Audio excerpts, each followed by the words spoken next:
In this video, we're going to talk about Palantir, trading under the symbol PLTR. Before today's video begins, if you like my content, please consider to check out my channel for more analysis videos of other companies that may also interest you. Palantir has been ranging around the $23 level for some time now, ever since a relatively modest sell-off from the month of February to May. The stock has effectively bounced back from a double bottom tested on May the 10th and May 13th. The bottom that was tested at the time was around $18.30. The stock is now going through what I would consider a reversal of the bearish trends that has been around since the month of February, and even took the stock to a small peak of $27.38. which is an increase of almost 45% since the bottom in May. That peak was then followed by a pullback from $27 to $21.47, and since then the price has stabilized around that area. Palantir is scheduled to publish their earnings for Q2 of 2021 very soon, and this may explain why the market is not having a lot of volatility for the moment, because everyone is anticipating where the results are going to land. To be honest, I think that the results can go both ways, but as traders, we should prepare for the bad one first.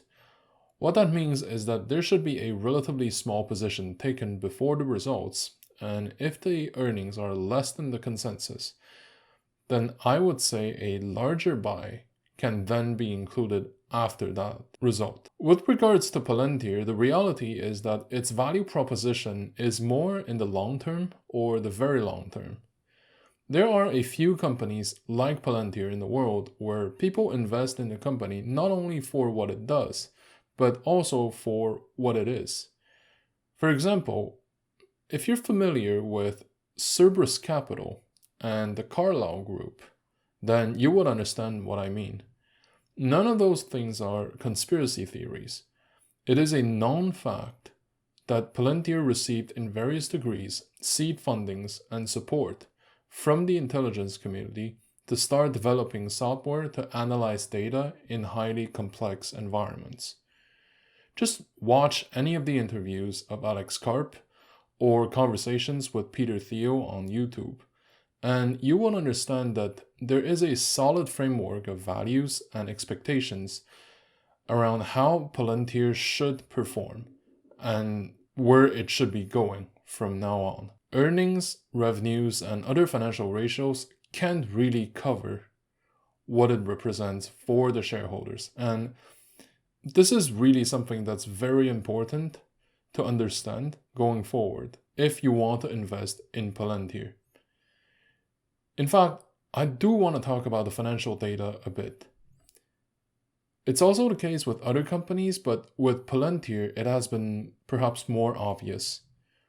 On a daily basis, you should see videos about how Palantir is signing a new contract, having new revenue streams with new clients, rumors of possibly entering new fields or market, and so on. These videos are on YouTube, and some channels are following Palantir full time. In other words, they post videos that are only about Palantir. However, from the price action of the stock, my conclusion is that Palantir's stock price isn't really influenced by those events, but by the cash flows coming in or out of the sector. Palantir is currently classified as a growth stock, in the same bus as electric vehicles, actually.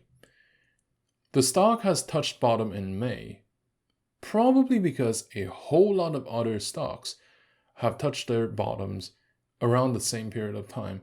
This means that capital has decided to enter in the sector once again at that period.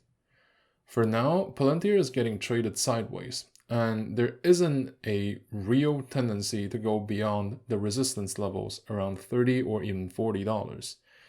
In the meantime, because of what Palantir is or represents, and less because of its own fundamentals or the earnings that we're going to see within a few days, it would be a bad idea to short against the company's stock. Short-term fluctuations shouldn't affect the long-term development and growth of Palantir. And this is why I think it's worth buying in moderate amount while waiting for future growth. My recommendation is to buy Palantir stock up to 3% of your portfolio and save at least 50% of your allocation after the earnings results, in case that the results are worse than the projections. Thank you for watching. If you like my content, please like, comment, and subscribe to my channel.